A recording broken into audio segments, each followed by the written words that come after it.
요한일서 강해 두 번째. 요한일서 1장 3절.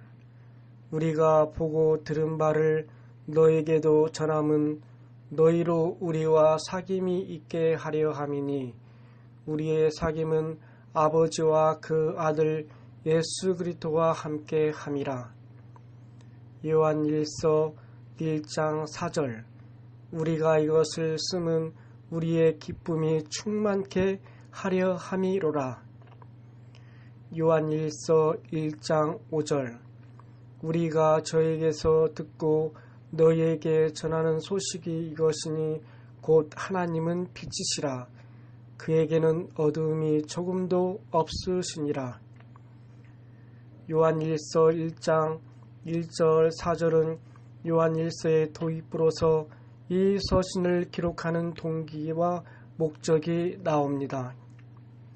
오늘 본문 3절에 들어가기 전에 간단히 지난 시간에 설명한 1절과 2절을 복습해 보지요.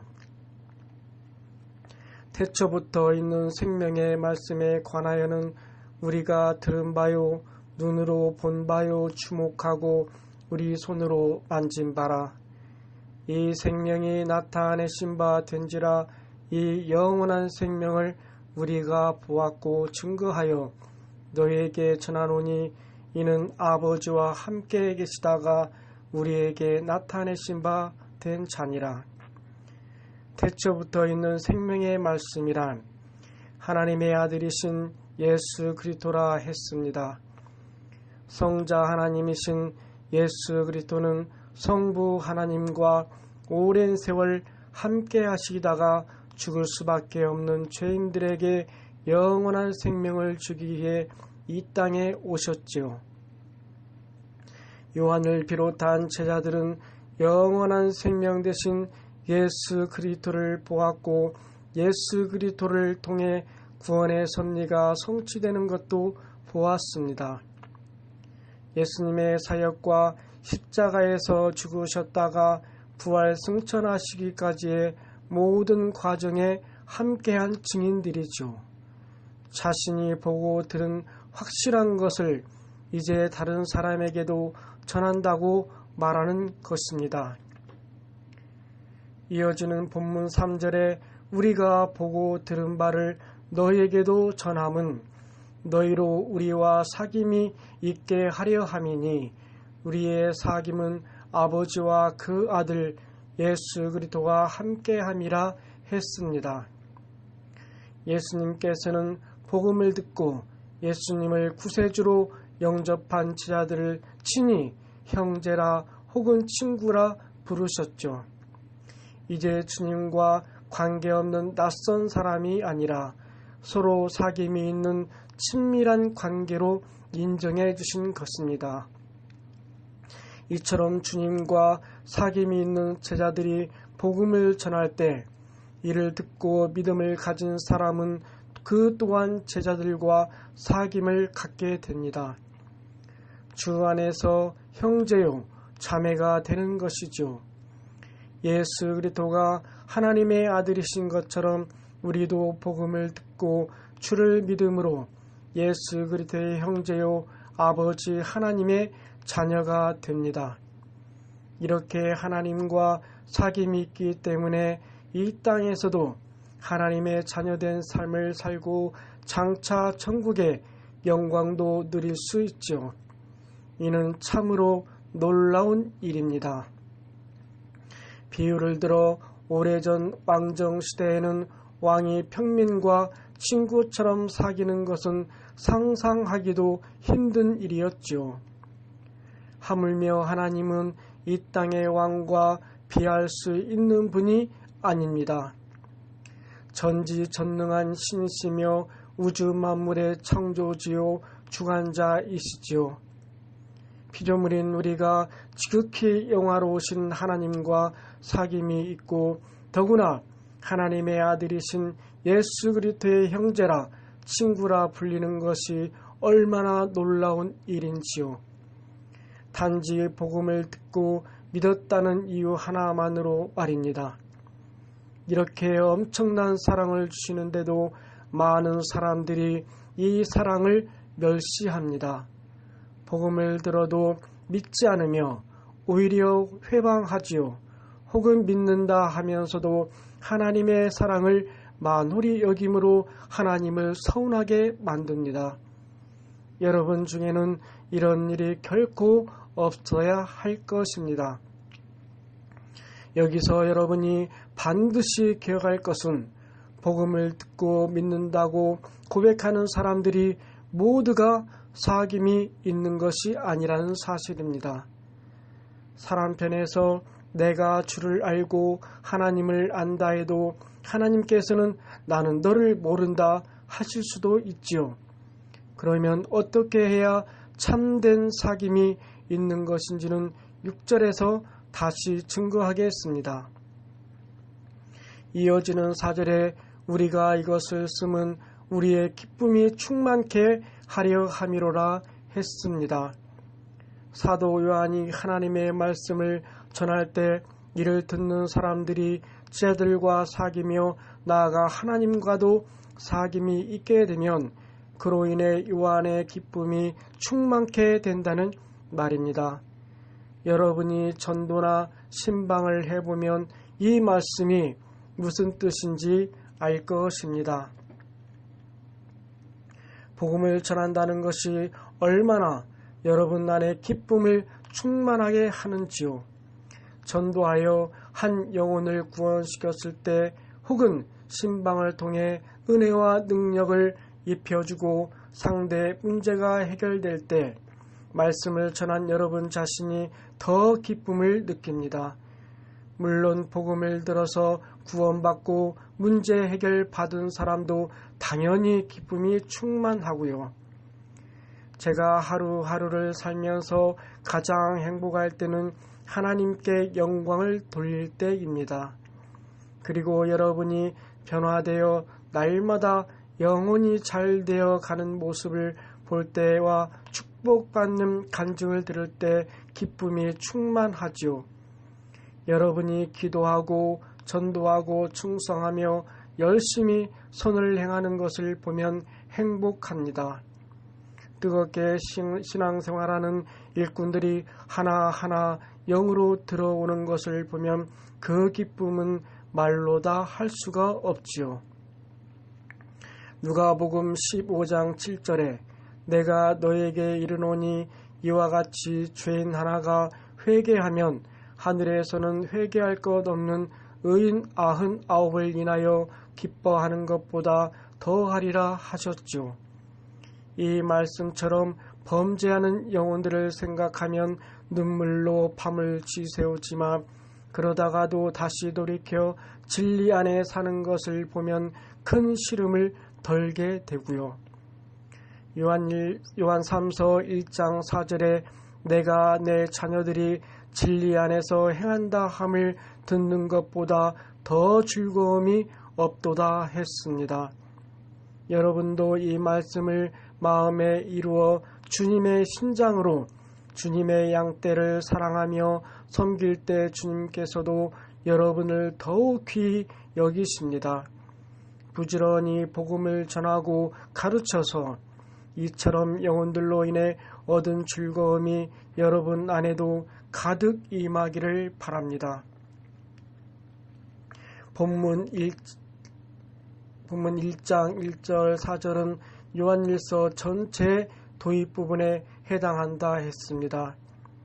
우리를 구원하기 위해 이 땅에 오신 하나님의 아들 예수 그리스도에 대해 요한 자신이 보고 듣고 만진 바 되었으므로 이것을 전하겠다 말하고 있습니다.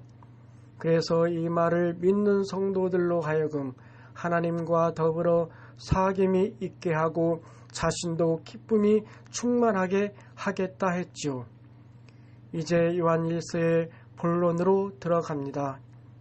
5절에 우리가 저에게서 듣고 너에게 전하는 소식이 이것이니 곧 하나님은 빛이시라 그에게는 어두움이 조금도 없으시니라 했습니다. 태초에 하나님은 빛으로 존재하셨습니다. 마치 각종 보석을 산처럼 쌓아 놓았을 때 그 광채가 눈부시게 품어져 나오는 것처럼 아름다운 무지개 빛이라 했지요. 그 빛 가운데 영롱한 소리를 머금고 계셨습니다. 또한 영적인 의미로도 하나님께서는 어둠이 전혀 없는 빛이십니다. 곧 죄와 악이 전혀 없는 온전한 선이요 진리 자체이시지요. 야고보서 1장 17절에 각양 좋은 은사와 온전한 선물이 다 위로부터 빛들의 아버지께로서 내려오나니 그는 변함도 없으시고 회전하는 그림자도 없으시니라 했습니다. 육의 세상에서는 빛이 있으면 그림자가 있기 마련입니다. 그러나 온전한 빛이신 하나님께는 그림자조차도 없다 하신 대로 어둠이 전혀 없으십니다. 그러면서도 누구보다도 밝히 어둠에 대해 아십니다. 악을 체험해 보았기 때문에 아시는 것도 아니고 악의 속성을 가지신 것도 아닙니다. 원래부터 악에 대한 것을 다 알고 계시지만 하나님 안에는 오직 선한 속성만을 갖고 계시지요. 마가복음 10장 18절 후반절에 보면 하나님 한 분 외에는 선한 이가 없느니라 하신 예수님의 말씀이 나옵니다. 이처럼 처음부터 선과 악에 대한 모든 것을 아시면서도 선하신 하나님과 달리 피조물인 사람들은 처음부터 악선과 악을 아는 것이 아닙니다. 사람은 악이 어떤 것인지 실제로 겪어보아야지만 중심으로 하나님의 선을 깨달을 수 있지요. 그럴 때 진정으로 하나님을 경외하며 사랑하는 선한 참 자녀가 될 수 있는 것입니다. 하나님께서 루시퍼의 반란과 악한 영의 세계를 허락하신 까닭이 바로 여기 있습니다. 태초에 빛과 소리로 계시던 하나님께서 형상을 입으시고 삼위일체 하나님으로 분리하신 것도 인간 경작을 위해서였지요. 하나님의 마음을 알고 하나님과 참된 사랑을 나눌 수 있는 존재를 얻고자 첫사람 아담을 지으셨습니다. 그러나 아담은 오직 하나님의 마음을 깨달을 수가 없었지요.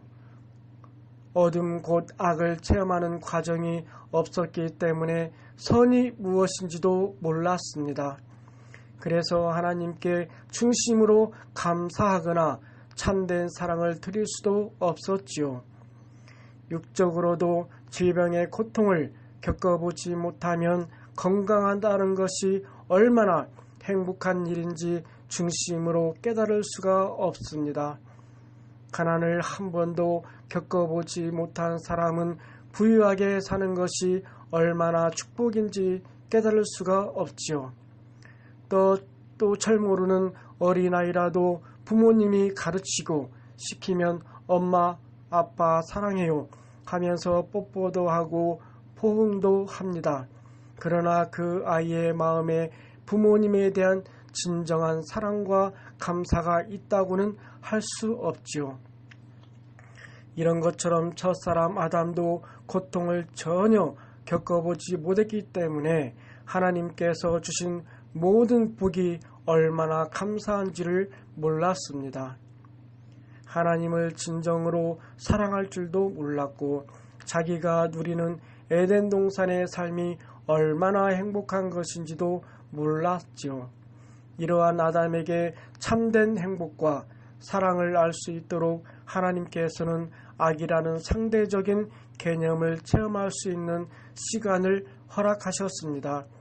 이것이 바로 인간 경작이며 이때 필요한 것이 악한 영의 세계였지요.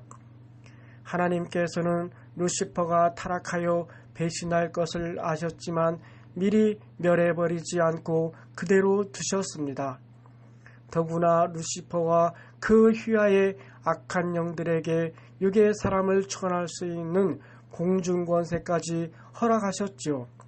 그래서 범죄하여 육으로 타락한 아담은 어둠의 주관자인 원수 마귀 사단의 권세 아래서 죄와 고통을 체험하게 된 것입니다. 아무리 어둠이 짙다 해도 빛이 임하면 어둠은 흩어질 수밖에 없습니다. 진흙같이 캄캄한 방 안에도 등불을 켜면 어둠이 사라지지요. 그런 것처럼 아무리 어둠의 권세가 강하다 해도 빛 자체이신 하나님을 대적할 수는 없습니다. 하나님께서는 루시퍼와 모든 어둠의 세력을 지배하실 수 있고 원하신다면 한순간에 멸하실 수도 있지요. 실제로 장차 대심판을 통해서는 그들을 깊은 무적에게 가두실 것입니다. 그러나 인간 경작의 기간 동안은 무조건 어둠을 제압하시는 것이 아닙니다. 철저히 공의에 따라 다스리시지요.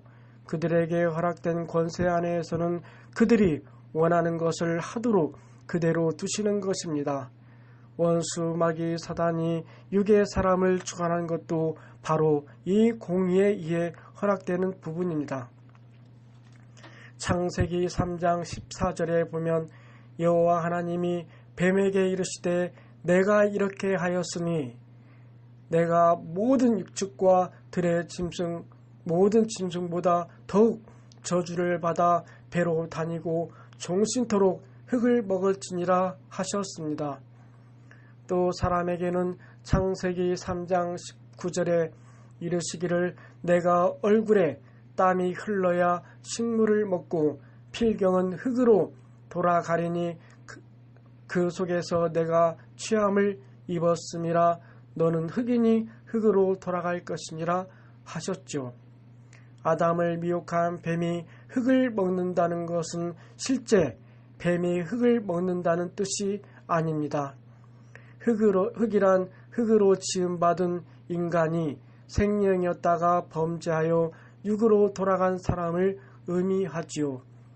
뱀은 에덴 동산에 뱀을 사주하였던 어둠의 주관자 원수 마귀 사단을 의미하고요. 곧 원수 마귀 사단이 육으로 타락한 사람을 밥으로 삼아 시험, 환난을 가져다 주는 것을 뱀이 흙을 먹는다고 표현한 것입니다.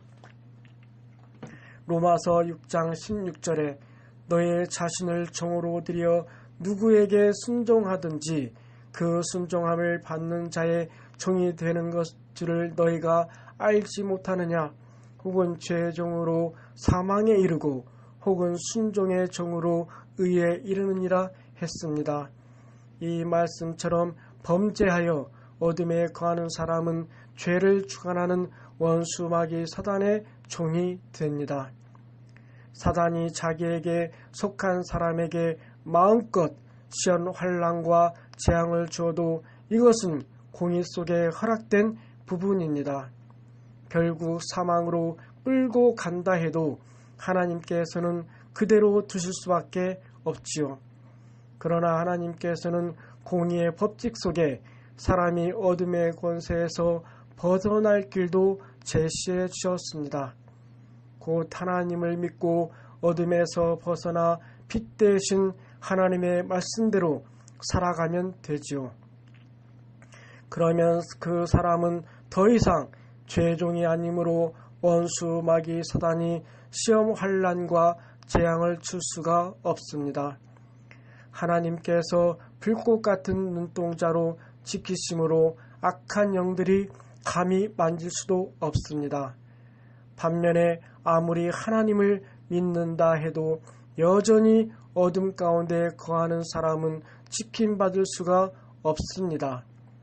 어둠의 주관자 원수 마귀 사단이 이는 내 종이니 내 뜻대로 하겠다고 송사할 때 하나님께서도 허락하실 수밖에 없지요. 원수 마귀 사단은 예수님의 십자가 사건이 있은 후에도 자기 권세를 계속 유지할 수 있다고 생각했습니다. 예수님께서 죄인들을 대신하여 죽으심으로 구원의 길을 열어주셨지만 그렇다고 해서 모두가 그 사실을 믿는 것은 아니지요. 가령 하나님께서 하늘에 불로 글씨를 써서 구세주 예수 그리스도를 믿지 않으면 지옥에 간다 하고 모든 사람에게 보여주시는 것이 아닙니다. 복음을 들을 때 본인이 마음 문을 열고 믿음으로 받아야 구원을 받지요.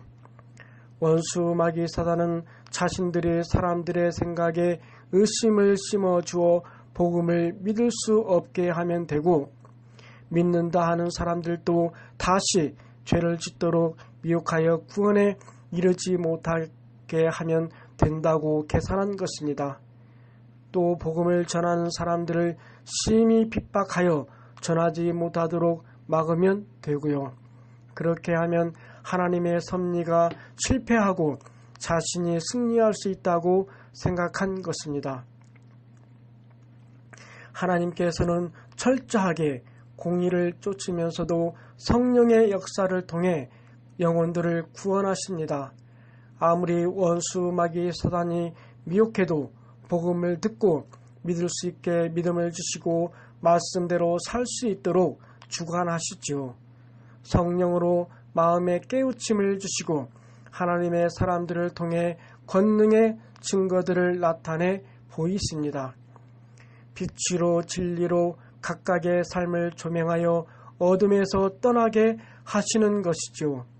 이렇게 공의의 법을 지키시는 가운데 하나님의 참 자녀들이 무수히 나올 때 하나님의 공의는 더욱 빛을 발하게 되는 것입니다. 요한복음 15장 14절 15절에 너희가 나의 명하는 대로 행하면 곧 나의 친구라. 이제부터 너희를 종이라 하지 아니하리니 종은 주인의 하는 것을 알지 못함이라. 너희를 친구라 하였노니 내가 내 아버지께 들은 것을 다 너희에게 알게 하였음이니라 했습니다. 하나님께서 만약 미리 막고자 하셨다면 얼마든지 사람으로 하여금 뱀의 유혹을 받지 않게 하실 수도 있었습니다. 더욱이 아담이 하나님의 명령에 불순종했을 때는 애지중지 기른 아들에게 배신당한 것처럼 마음이 아프셨지요. 그 이후로 범죄한 인생들이 받을 모든 고난을 생각하며 애통하셨고요. 그런데도 아담이 불순종하는 것을 그냥 두신 이유는 아담으로 하여금 참 행복을 누릴 수 있게 하시려는 것이었습니다. 불행도 모르지만 참 행복도 모르는 채로 영원히 사는 것이 아니라 잠시 경작받는 체험을 통해 참된 선과 사랑의 행복을 알게 하신 것이지요. 사람이 범죄하여 악을 체험하고 나면 스스로 속죄할 방법이 없었습니다. 상대성을 체험하여 잘 알았다 해도 이미 죄를 지어 죄인이 되었으니 결국 지옥으로 갈 수밖에 없었지요. 그래서 하나님께서는 미리 예비하신 독생자 아들을 내어주신 것입니다. 불순종하고 죄를 범한 사람들을 위해 그들을 다시 행복한 천국으로 드리기 위해 예수님께서는 친히 사망의 형벌을 대신 감당해 주셨죠. 그리고 그 사랑을 받아들여 진리 안에 사는 사람들에게는 사랑스럽게 친구라 불러주십니다. 구원의 섭리와 영적으로 비밀한 것까지도 알려주시며 친한 친구처럼 기쁨을 나누기 원하십니다. 사랑하는 성도 여러분, 우리 주님의 친구라고 담대히 고백할 수 있으신지요? 십자가의 사랑을 소중히 간직하며 주님을 지극히 사랑하여 진리 안에 온전히 거하는 여러분이 되시기를 바랍니다. 그래서 모두가 주님의 신부요 하나님의 벗이라 인정받을 수 있는 빛된 자녀들이 다 되시기를 주님의 이름으로 축원합니다. 구독 눌러주시고 좋아요 눌러주세요. 감사합니다.